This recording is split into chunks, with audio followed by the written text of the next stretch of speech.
capoeira é mandinga, é manha, é malícia, é tudo que a boca come. Pastinha já foi a África.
A sua capoeira é você. Não existe nada fora de você na capoeira. Durante o jogo, você exterioriza só os seus reflexos, seus apetites, sua personalidade integral, desprovida da maioria dos preconceitos. Essa individualização da capoeira permite a quebra de todos os bloqueios, porque deixa de existir toda a superestrutura social, cultural, educacional, que nos impede de nos manifestarmos. Todos os complexos, e a pessoa fica livre, livre como um anjo, livre como um vento. E como o vento, ela é a expressão da verdade.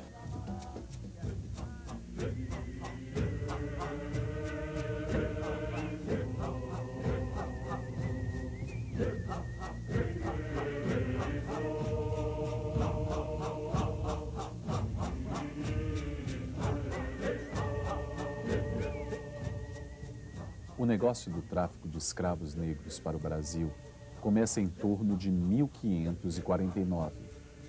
Uma multidão de cativos provinda sobretudo da costa ocidental africana. Calculam-se em torno de 3.600.000 pessoas. Elas eram importadas como mercadoria pelos porões dos navios negreiros, conhecidos por tumbeiros, a navegar pelo Atlântico.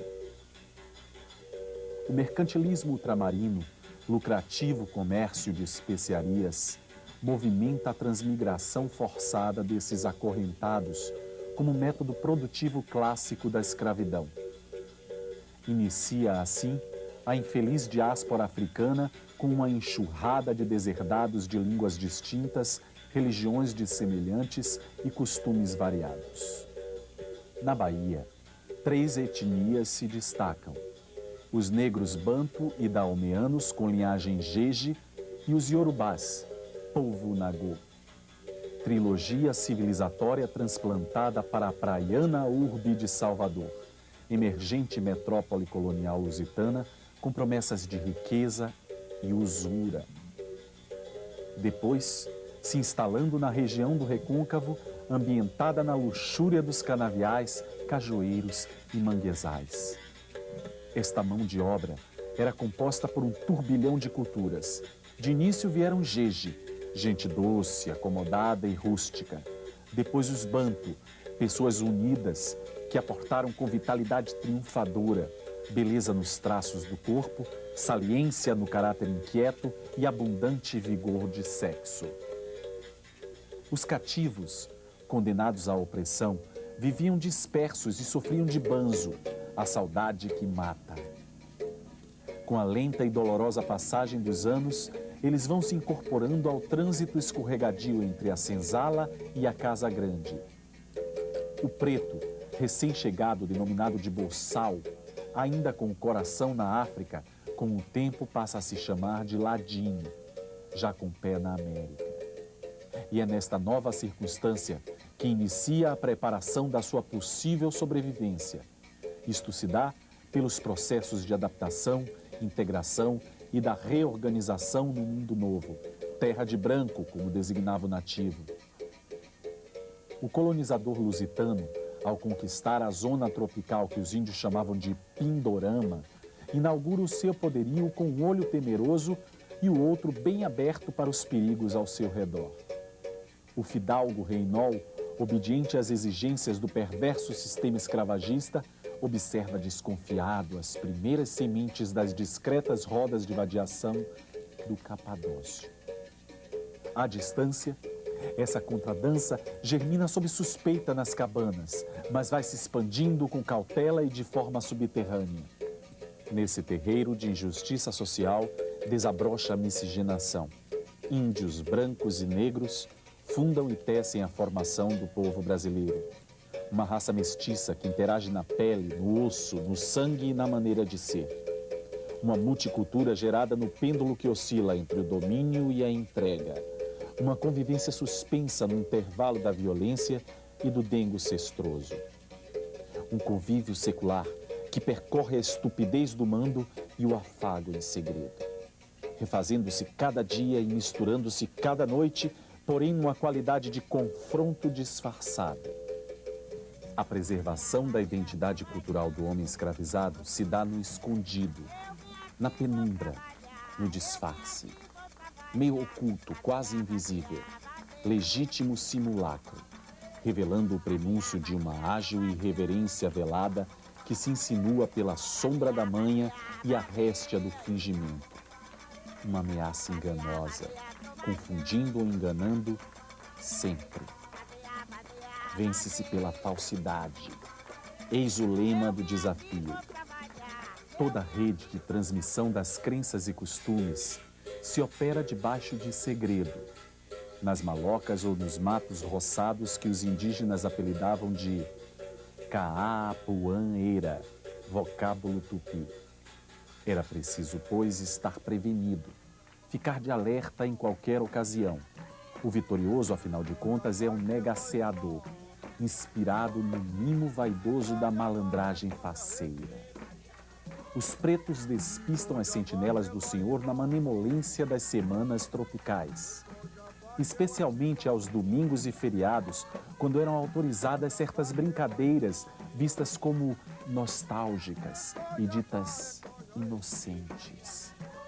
Corriam soltas as distrações na forma de dança com mesuras. Praticavam estropiadas acrobacias com os pés, as mãos e a cabeça. Elas eram estribadas numa monótona ou mesmo hipnótica melopeia, até enfadonha nos estribilhos, onde os grupos, para amenizar as tensões e reciclar energias, realizavam os famosos batuques. Dá no nego devagar, dá no nego, dá no nego devagar, dá no nego, dá no nego, dá no nego, dá no nego devagar, dá no nego. A diferença é que o batuque é de um para o outro, mas é uma coisa dura, não pode ser uma coisa assim, sem... É uma duro mesmo, que o batuque que eu tenho que presiar esses dois pés, um pé poia, o outro não poia. Pois bem, o sujeito bate perna lisa, pois bem, o sujeito dá banda seca e aí continua, pois bem, continua mesmo, batendo duro. O outro corta embaixo, o outro sobe, vai cair lá fora. Batuque. Chama ele pra aqui.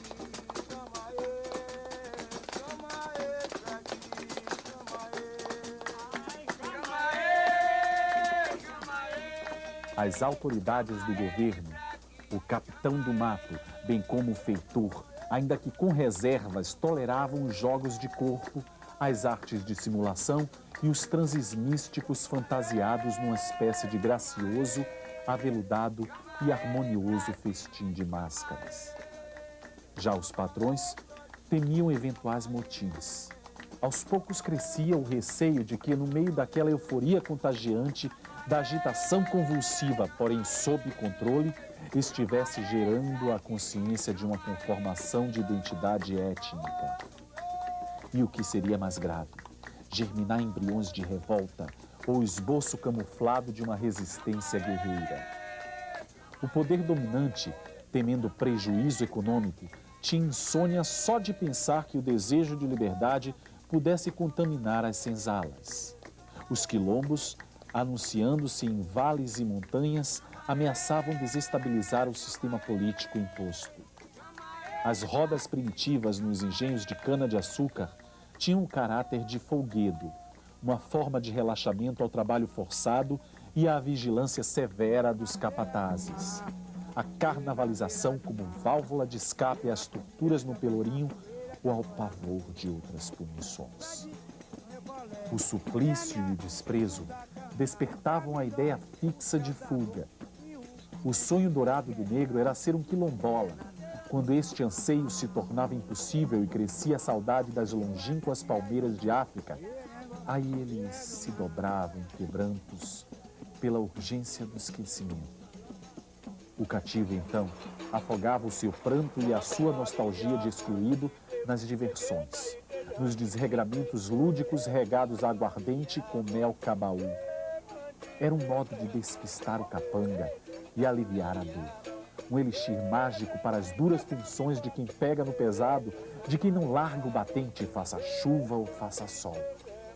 Sendo o brinquedo do trabalhador braçal nas capoeiras afastadas, um divertimento domingueiro. E a vadiagem não representava um enfeite de simpatia ou de agrado, mas sim uma força ativadora de energia dos contendores. O impulso era de brincar sem trastejar, brincar com fôlego de gato até que os corpos do atacante e do adversário se esbaldassem. Os bambas na arte graciosa de batucar se manifestavam nos bumbás das festanças, em especial no chamado ciclo do boi.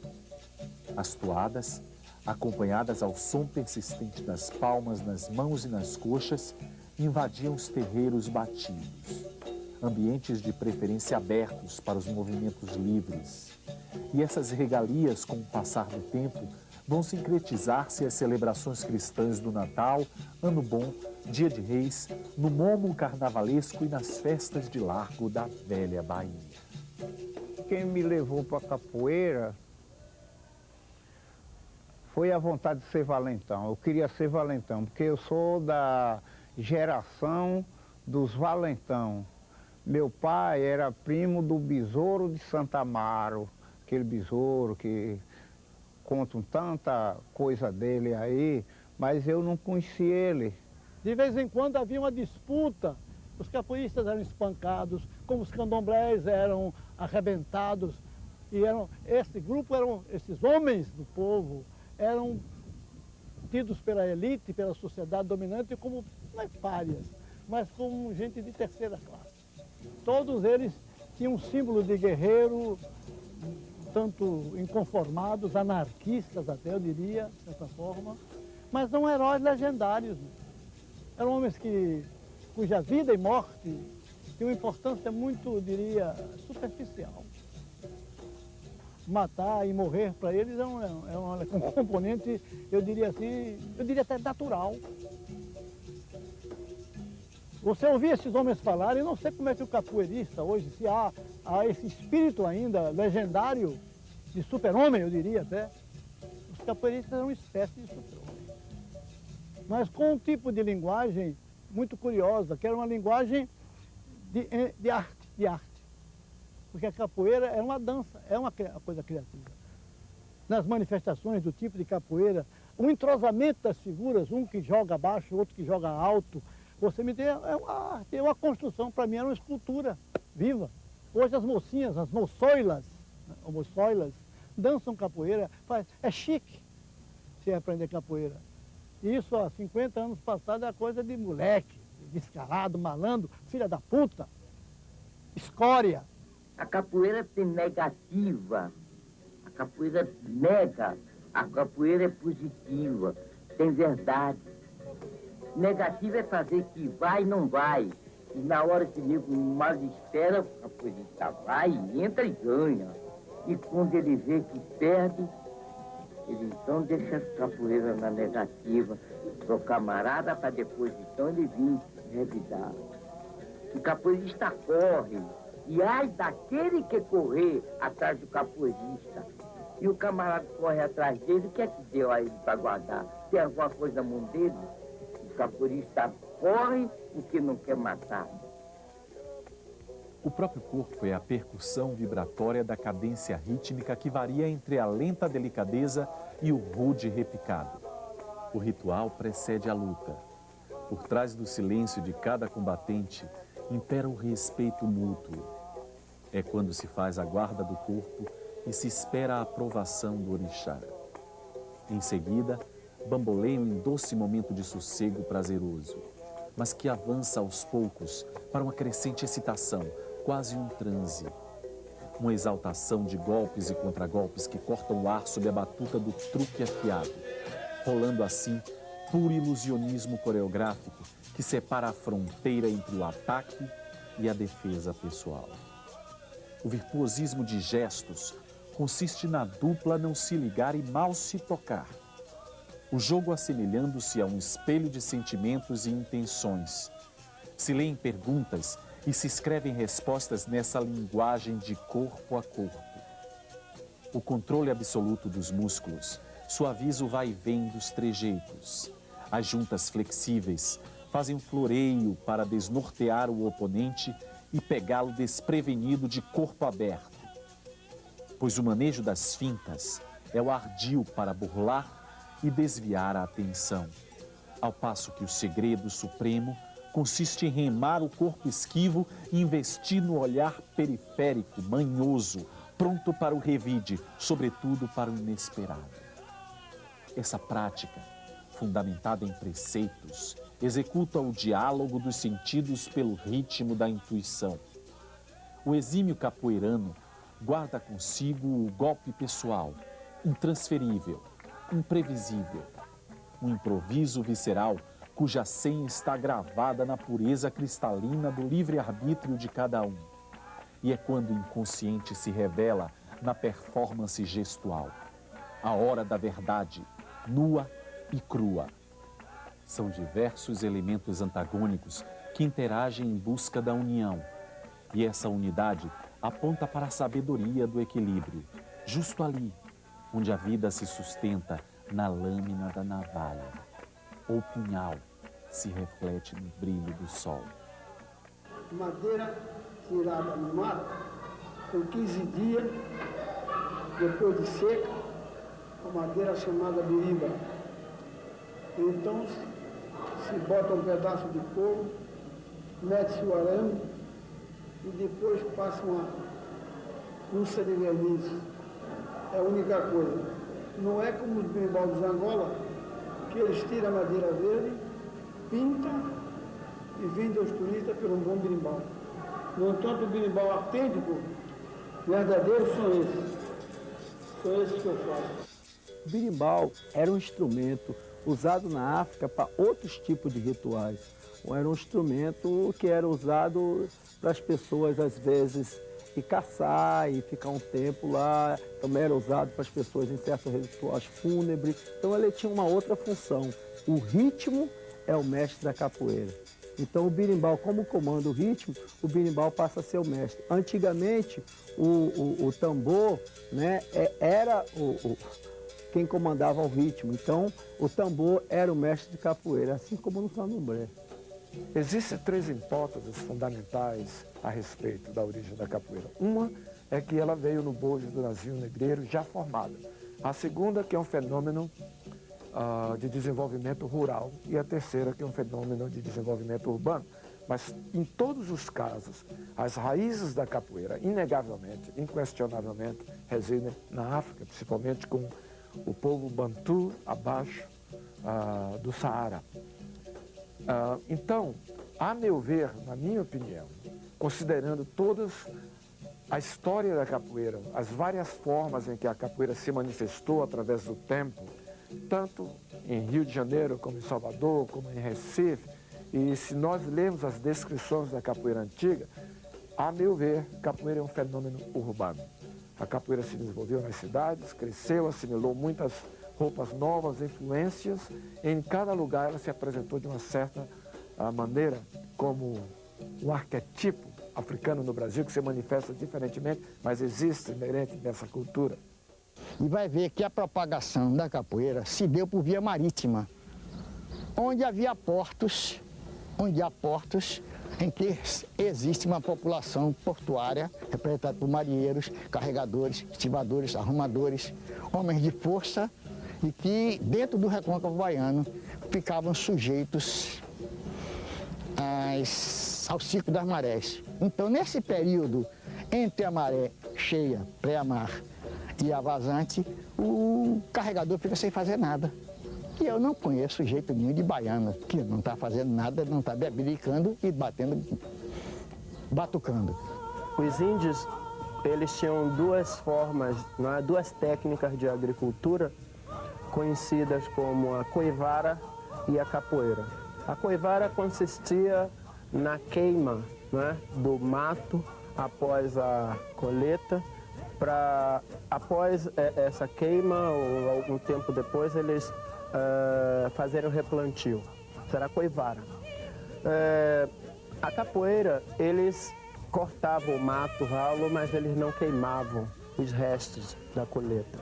Eles deixavam um tempo para depois eles fazerem o replantio naquele espaço que eles chamavam de capoeira. E nesse mesmo espaço era onde os escravos eles praticavam o ningolo. Ora, sempre houve uma dificuldade do colonizador, dos senhores de engenho, de entender a língua dos povos escravizados, no caso aí dos africanos. E eles chamavam a prática que os escravos estavam fazendo naquele local, eles chamavam pelo nome que tinha o espaço físico, capoeira. O ningolo é uma dança ritual da tribo dos Mucope, em Luanda, Angola, que dois jovens disputavam pela moça durante a iniciação, né? E aí, esses jovens, quando vieram para o Brasil como escravo, eles usaram essa dança e se transformou no que a gente chama de capoeira hoje. Mas hoje em dia, com algumas outras pesquisas que eu tenho feito e vários outros lugares que eu tenho pesquisado, eu descobri que não é simplesmente o ningolo, né, que é parte da capoeira. Para mim, hoje em dia, vários tipos de lutas, principalmente entre o povo banto, que chegou aqui no Brasil e elas se fundiram e transformou no que a gente tem como capoeira. Porque a gente vai ver que vários outros países, né, como Martinica, como Cuba, inclusive na Colômbia, né, todos os lugares que foram, o povo africano foi para lá como escravo, a gente vai encontrar essas pequenas formas de dança e luta que é muito parecido com o que a gente chama de capoeira aqui no Brasil. Como o próprio mestre Pastinha colocava, que a influência direta da capoeira está dentro do samba de caboclo, as pegadas do caboclo, ele chamado as piculas, que eram os dribles de corpo para poder enganar o seu adversário. Temos a inteligência marcante do negro, onde ele sempre foi estrategista para poder conseguir sobreviver. Ele sempre criou artifícios para poder enganar toda uma situação e se manter vivo no espaço. E temos também a ginga malandra do índio, ou a ginga malandra do português, do fadista, que é o cara, aqueles elementos que viviam nos portos, inclusive os introdutores da arma branca na mão do capoeira. E a gente sabe que a navalha, que foi uma das armas mais poderosas que o capoeira tinha, além das suas pernas, suas cabeças e seus braços, era a navalha. que acompanhava eles dia a dia. A capoeira moderna é uma coisa mais sociável, uma coisa menos negra. Enquanto a capoeira antiga era uma capoeira mais brigadora. Eles estavam se preparando para sobreviver nesse meio hostil. Essa é a influência maior do negro dentro da capoeiragem. E do índio, esse se perdeu com o tempo porque ele ficou na mata. Agora, o mestiço, esse sim, esse foi o responsável pela transformação da capoeira. De uma capoeira brigadora, violenta, combativa, para uma capoeira sociável. Essa capoeira doce, meiga que a gente tem hoje, principalmente no que se refere à capoeira Angola, que é uma coisa lúdica, é só poesia. Meus avós tinham várias origens. Eram negros, eram mulatos, eram brancos e eram índios. O pai de meu pai, ele era caboclo, era índio fechado. A mãe de meu avô era escrava ou forra. A mãe de minha mãe era filha de italiano. A avó de meu pai era portuguesa. E eu sou o quê? Eu sou brasileiro, eu sou mestiço. Então, eu defendo a minha origem brasileira. E essa é a origem da capoeira. A Bahia, ao mergulhar na decadência de pioneira metrópole colonial, perde o epicentro das decisões políticas, mas assume, com tranquilidade, a lenta condição de província. A capoeiragem, longe dos saraus senhoriais, vai fincando sua raiz à sombra dos sobrados e mocambos, ligando com esforço a tradição do prazer com o suor da labuta no dia a dia. Uma herança transmitida pela oralidade e enriquecida por descendentes de avós negros. Ensinada como arma secreta, o ritual de proteção aplicado na competição amistosa de satisfação e exibido no orgulho de africano liberto. Capoeira na Bahia é folga, camaradinho. Como também campo de luta e militância dos afamados mestres em soltas e negaças que cantam os corridos antigos. Roda de moleque a desconfiar da cólera do senhor ilustre. Ali, onde o praticante aprecia o espaço aberto, arejado, e o jogo costuma desenrolar numa casa de supapo, na porta da quitanda ou numa venda de cachaça, com um largo bem em frente. Aí se safa, se embriaga e se tagarela sem hora para terminar. A vadiação é amorosa, entre riscos e bordados, no momento do aperto. Basta calma, saber entrar e sair do barulho, apreciar os grandes lances para alegrar, ter golpe de vista apurado, brigar sem se gabar, eis a sabedoria. Com Xangô, Jesus, Maria, José lhe valendo na hora da aflição, com as rezas fortes em dia, o tal bamba possui o mistério desta baderna. Nos morros, malocas, botequins, nas turmas de bairros ou nas arruaças de barra pesada, o capoeira está sempre pronto para aplicar sua manobra, com destreza, nos trancos e no barranco. Seu alicerce é traiçoeiro, porque se tornou aprendiz das perversidades, das adversidades. Mostra o seu valor, sem temer a relia de quem quer que seja, e vence qualquer parada, seja com a rasteira, tesoura, joelhada, meia-lua, bênção, boca de calça, armada, martelo, rolê, rabo de arraia ou mesmo na cabeçada. Cafajeste dorme com as pestanas despertas, na espreita. E sua moral habita o subsolo de cortiço da molecagem. Ele corre para não morrer, para depois matar de tocaia. Sempre obediente ao mandamento máximo, quem apanha nunca esquece e quem bate não se lembra depois. Essa brincadeira das horas vagas na Bahia oscila entre o vagabundo e o decente. Há um quê de ajustamento, um tecido de coesão social com vínculo de cunho familiar ou de camaradagem. Incorpora o feitio especial da integração e a bossa trigueira da parceria, inclinando-se assim para o calor da união e a solidariedade tribal. A afirmação legendária de bravura não se afasta, porém, da sua relação com o trabalho. São operários e camponeses de muitos ofícios, mandingueiros com muita treta, cidadãos de profissão certa. Vaqueiro, pescador, estivador, trapicheiro, carregador, condutor de bonde a burro, carroceiro, pai de santo, saveirista, guarda civil, sapateiro, engraxate, mestre de lancha, verdureiro, marisqueiro, doqueiro, açougueiro, paqueteiro, vendedor de peixe, chapeleiro, pintor, pedreiro, carpina, carteiro, lavador de carro, ajudante de caminhão, petroleiro.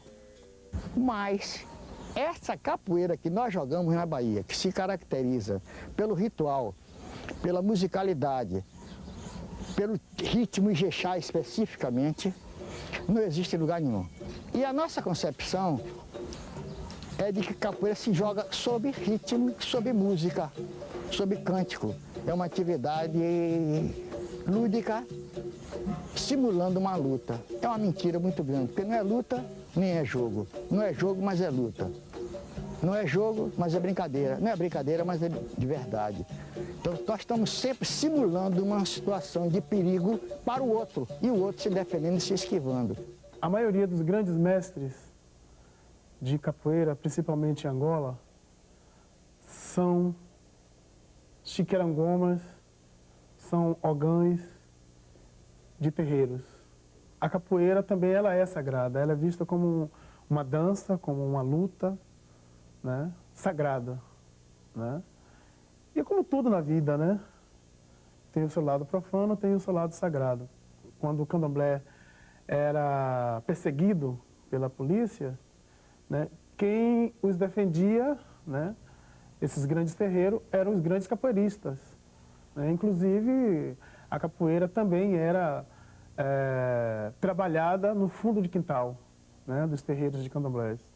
Tem movimentos de dança, né, no candomblé, que é meio parecido com a ginga da capoeira, o transe, né?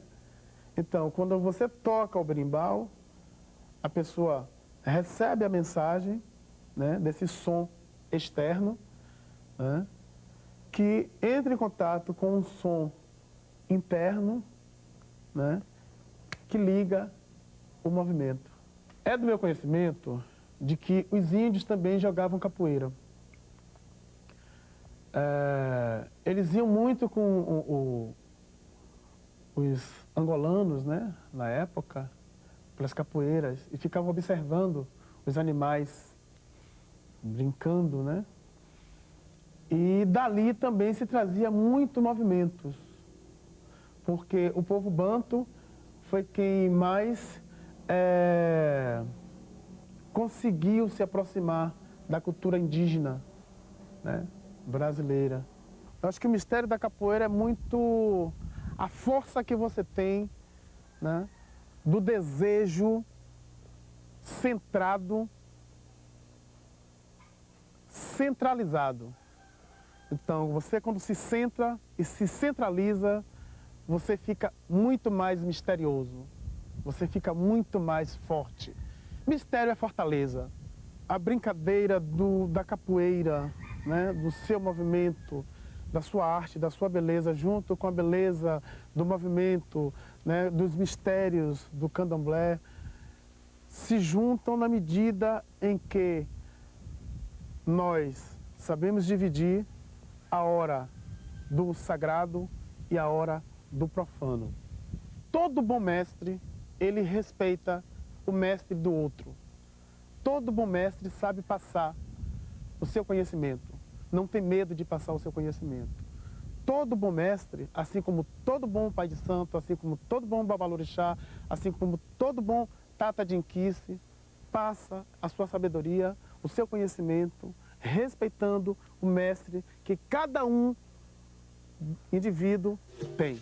Para Mestre Pastinha, que todos nós conhecemos, a vida que teve, os sofrimentos, a cegueira e tudo mais, capoeira é uma dádiva divina. Era uma maneira de aceitar com resignação, paciência, tudo que lhe ocorria, de bom ou de ruim. Para Mestre Bimba, o gigante de personalidade forte, e uma das mais expressivas manifestações do pensamento africano na Bahia, na sua época, capoeira era uma estratégia de lidar com os problemas do dia a dia da vida. capoeira regional criada pelo mestre Bimba é um estilo novo para a antiga capoeira que existia em Salvador. Segundo ele, a capoeira tinha se folclorizado muito, juntamente com a Bahia, e perdeu a característica de luta que era o que deveria ser. Ele, então, o pai dele era um bom batuqueiro, era uma antiga luta já em desuso aqui, o batuque. Ele tirou alguns golpes do batuque, alguma coisa dessa capoeira primitiva que hoje se chama de Angola, e mais a criatividade dele. Juntou isso tudo e deu o nome de capoeira regional, que é uma luta soteropolitana, quer dizer, daqui de Salvador, não do interior. Meu primeiro mestre chamava Juvencio, foi em Mata de São João ainda. Quando eu cheguei aqui em Salvador, eu já jogava alguma capoeira, mas tive um mestre aqui, Barbosa, já morreu, finado Barbosa. Depois, o Barbosa me levava para a roda de cobrinha verde, lá no Chame-Chame, que nesse tempo não tinha sede, nem coisa de capoeira. Depois de Barbosa, que eu passei para Seu Pastinha. Mas quando eu cheguei em Seu Pastinha, eu aprendi muita coisa com ele, mas eu já era capoeirista, já jogava capoeira, eu fiz tomar conta do trabalho dele. E ele, quando pouco tempo, ele ficou lá deitado numa cama, eu que tomei conta do trabalho dele, ele me entregou o trabalho dele dizendo assim: João, você tome conta disso, que ele vai morrer. Mas ele morre somente o corpo, em espírito ele vive. Enquanto houver capoeira, o nome dele não desaparece. Com essas palavras que ele me entregou o trabalho dele, e é o trabalho dele que eu estou até aqui e vou levar à frente, se Deus quiser. Porque eu não quero morrer, eu já estou confirmado de vida eterna, e lá no paraíso eu quero estar lá brincando minha capoeira também. A primeira coisa que Mestre Pastinha me ensinou era o jogo de braço. Era a primeira coisa. E aí comecei a treinar, depois caía para um lado, caía para o outro. Ele dizia: olha, se você não tiver boa ginga, você não é um bom capoeirista. Você olha dentro do olho. E realmente ele começou a me ensinar. E depois de uns 2 ou 3 meses, eu desci lá para o Pelourinho, para o Centro Esportivo de Capoeira Angola, o SECA. E comecei a treinar, como ele ensinava. Ele primeiro era a ginga. Um jogo de braço, você metia o braço, tirava, entendeu? Porque ele dizia: olha, a capoeira Angola, ela é mais defesa do que ataque. Ele dizia: capoeira Angola não aprende quem não quer. Foi feita para homem, menino, velho e até mulher. Eu não sou folha de flange, eu não sou prato esmaltado. Eu não jogo com você porque você é um desclassificado. E assim era Mestre Pastinha, um homem simples, amigo do povo, não largava um guarda-chuva. Podia estar chovendo, fazendo sol, estava Mestre Pastinha com o seu guarda-chuva.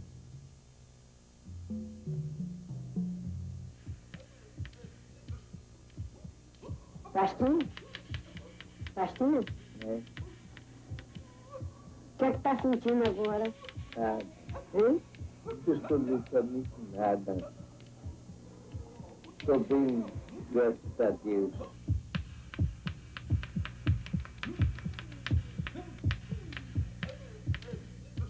Vamos ouvir agora o hino da capoeira regional da Bahia, tocado pelo mestre Bimba.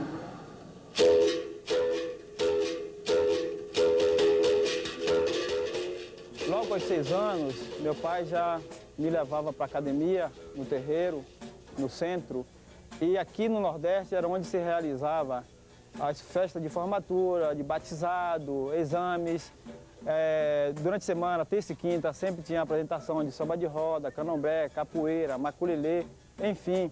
Esse lugar aqui é o marco, é o que mais me traz lembrança, recordação de toda a convivência que eu tive com meu pai. Ele recuperou algumas coisas que estavam no passado, fundiu também, junto com a capoeirada, que ele sabia, uma luta africana com o nome de batuque, cujo meu avô era campeão dessa modalidade, e daí ele desenvolveu uma sequência de ensino, criou um método de ensino e colocou o nome de regional. Então, daí é que começa toda a coisa não divisão, mas da identificação de uma capoeira que já existia, ou denominada de Angola, e a capoeira do Bimba, com seu método, com seu sistema de ensino, com sua forma de charanga diferente. Eu costumo falar que o Bimba, ele formou cidadãos através dos ensinos da capoeiragem. E tanto no passado como na atualidade, o trabalho dele é de grande importância na vivência, né, não só cultural, mas como o crescimento, a formação do ser humano como um todo. Mas a perseguição do governo para séculos. Tanto a monarquia quanto a república investem nos castigos. A lei se refere ao implicado como delinquente e infrator de alta periculosidade. O Código Penal de 1890 explicita o costume como transgressor e justifica a necessidade de controle do comportamento. Capítulo 13. Dos vadios e capoeiras. Artigo 402. Fazer nas ruas e praças públicas exercício de agilidade e destreza corporal, conhecidos pela denominação capoeiragem. Andar em correrias com armas ou instrumentos capazes de produzir uma lesão corporal, provocando tumultos ou desordens, ameaçando pessoa certa ou incerta, ou incutindo temor de algum mal. Pena: de prisão celular por 2 a 6 meses. A hegemonia repressora assombra e figura na lembrança do folclore baiano a presença impiedosa do então delegado Pedrito, com o seu temido destacamento Esquadrão de Cavalaria. Isso na segunda década do século XX. A ordem expressa para a polícia era de suprimir ou arquivar no esquecimento a capoeira e o candomblé. A desobediência implicava amargar no chilindró das casas de correção. Apesar do terror, a vadiação insiste pelas ladeiras e pelos becos, em cada freguesia, por todas as praias e alguns sítios afastados. Eles atacam no cais do porto, agitam a invasão do corta-braço da Vila Nova Perovais, sobressaltam o Terreiro, a Sé, Baixa dos Sapateiros, Coqueiros de Água de Meninos, Itapajipe, Santo Antônio Além do Carmo, Rio Vermelho e Itapuã. Alarmam as ruas do Passo Taboão e dos Capitães. Resistem na Estrada da Liberdade, mas seu ninho de cobra mesmo era na zona do Mangue Cais Dourado, passarela do álcool de marinheiros e soldados da polícia. Cultiva-se na memória popular a continuidade de mestres virtuosos com notável missão heróica, uma galeria de mitos, e as mudanças históricas tratam de tolerar o que antes era incômodo. Os ventos da modernidade assimilam as circunstâncias de conveniência política. É quando o Estado Novo populista absorve a capoeira com o brasão ufanista de esporte nacional. A elite do poder passa de inimiga à condição de cortesã. Os palácios abrem as suas portas, preparam estilizados salões de espetáculos para a satisfação e o afã de um público granfino. As apresentações de gala são prestigiadas por presidentes de nações, embaixadores, ministros de Estado, a nobreza e o clero. Reconhecida, ajustada e seduzida por esta afável adoção, a capoeira, afinal, ingressa no calendário de protocolo oficial. Um ajustamento e uma assimilação que vem exigir exóticos modelos de exibição pública, pois o propósito básico é atender à demanda dos padrões massificados de consumo turístico, mesmo que desfigure e degrade a essência original da velha brincadeira.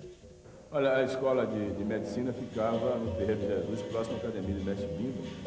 Todos os estudantes gostavam de praticar capoeira. Eu comecei a frequentar a escola de Bimba, assim. Eu não tenho praticado a capoeira, sei tocar um atabaque, um birimbau mais ou menos.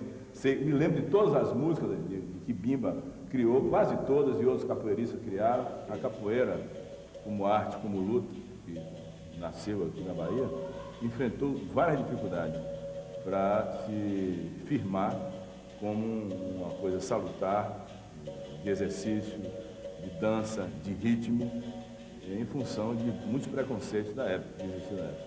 Eu estava no segundo ou terceiro ano de medicina, e me lembro que na época tinha uma namorada, que o pai era uma figura importante aqui da Bahia, e disse que não queria a filha namorando um capoeirista.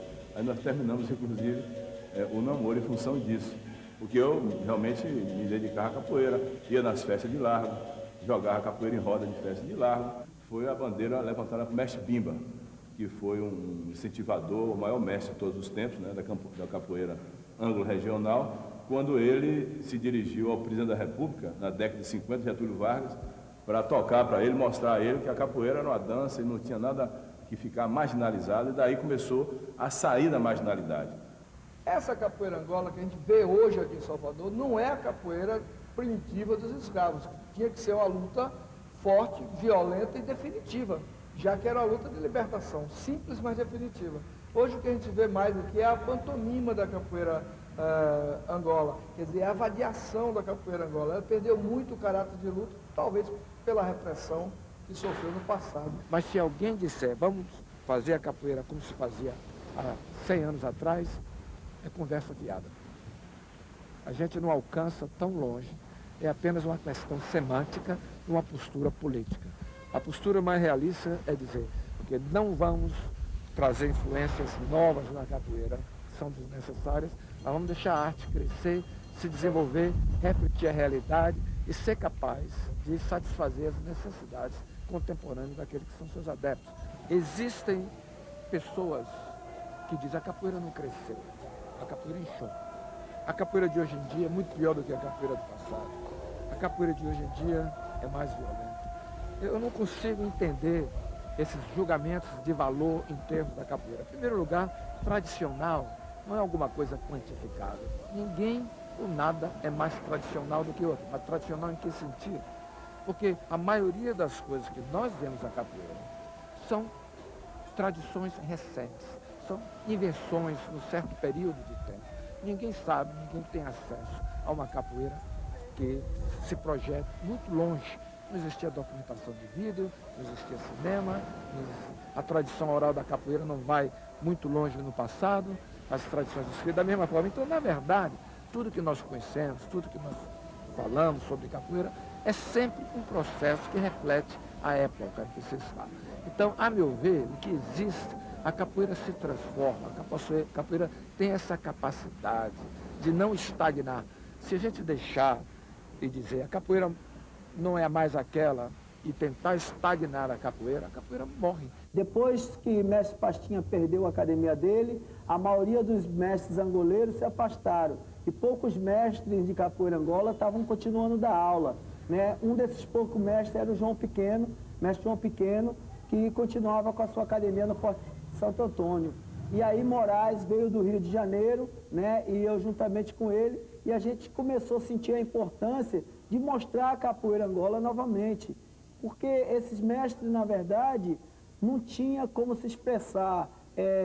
Os pessoal que estavam, principalmente o pessoal de educação física, o pessoal que fazia capoeira regional, tinha um discurso acadêmico. E esses mestres não tinham esse discurso acadêmico. Então, eu e Moraes fomos dos poucos mestres que tinha esse discurso acadêmico também. Então, a gente começou, na época que eu estava fazendo faculdade, Moraes também, e a gente começou a botar o discurso da capoeira Angola num discurso acadêmico para poder realmente confrontar essas pessoas. E a gente foi bem sucedido. Hoje em dia, a gente vê a capoeira Angola, né, em todos os lugares, as pessoas tendo respeito.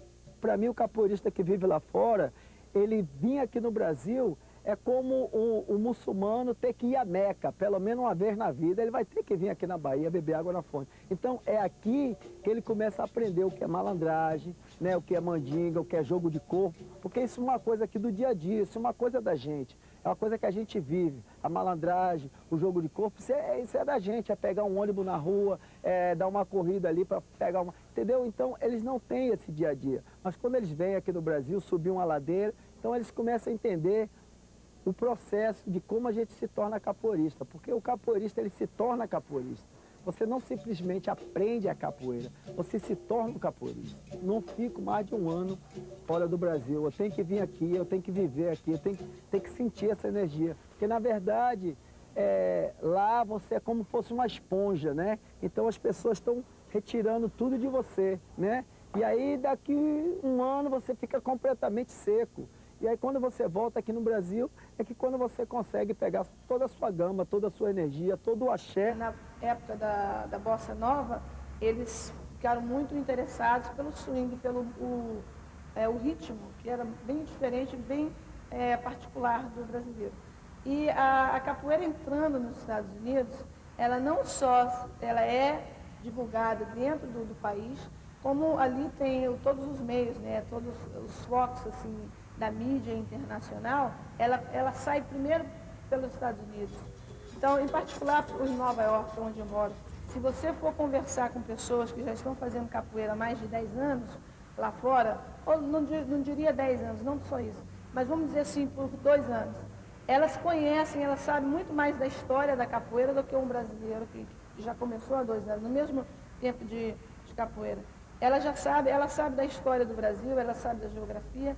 Então, são povos assim, que eles são interessados, não só no que condiz a ele no imediato, que seria uma aula de capoeira, mas ele quer saber de onde que essa arte veio. Então, eu acho que se o brasileiro não começar a estudar, a se preocupar nesse aspecto, ela não vai ser destruída lá fora. Ela pode ser destruída aqui dentro. Temos a capoeira em quase todos os continentes. Temos na América do Sul, na América do Norte, na Ásia, na Europa, na África. Agora levamos a capoeira de volta para a África. A capoeira, ela atrai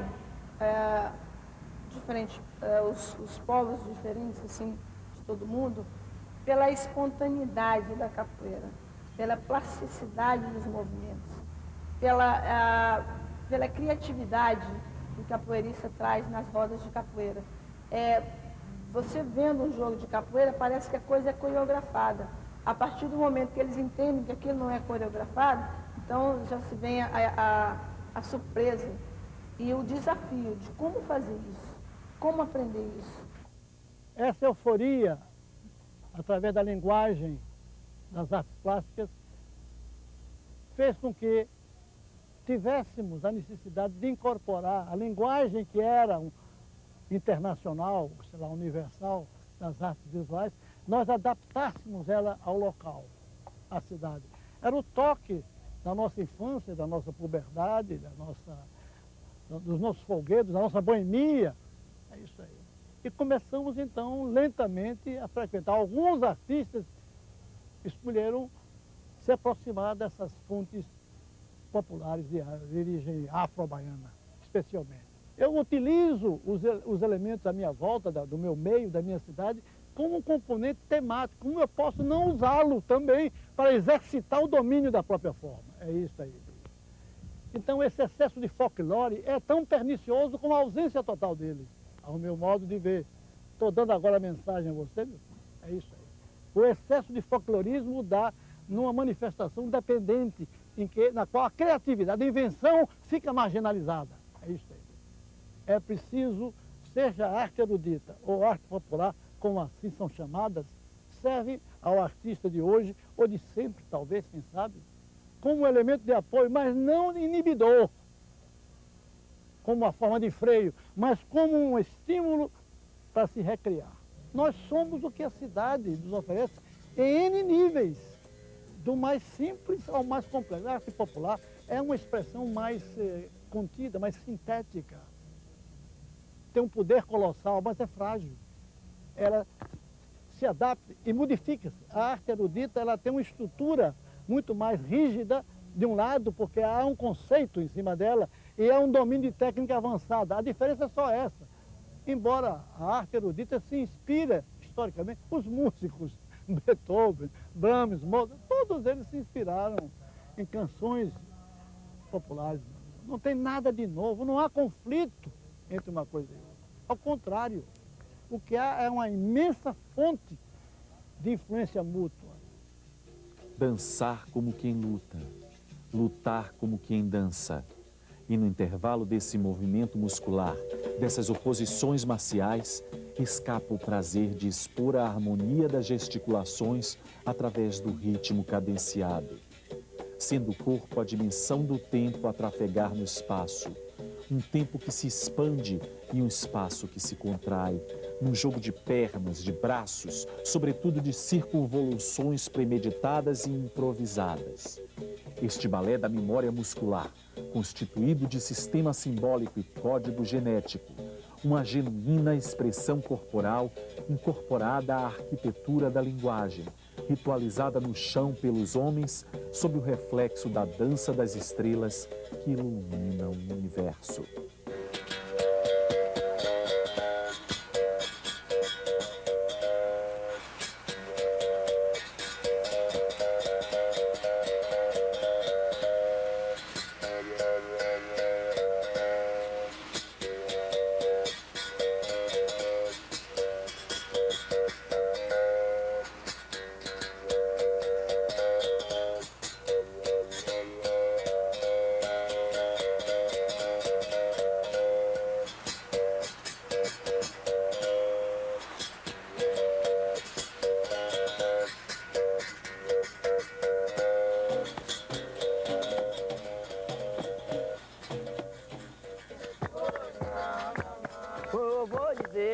Meu senhor, que a manteiga derramou, mas a manteiga não é minha, oi, ai, a manteiga é de ioiô. Eu vou dizer a meu senhor, que a manteiga derramou, mas a manteiga não é minha, oi, ai, cai no chão e derramou. Eu vou dizer a meu senhor, que a manteiga derramou, mas a manteiga não é minha, oi, ai, a manteiga é de ioiô. Eu vou dizer a meu senhor.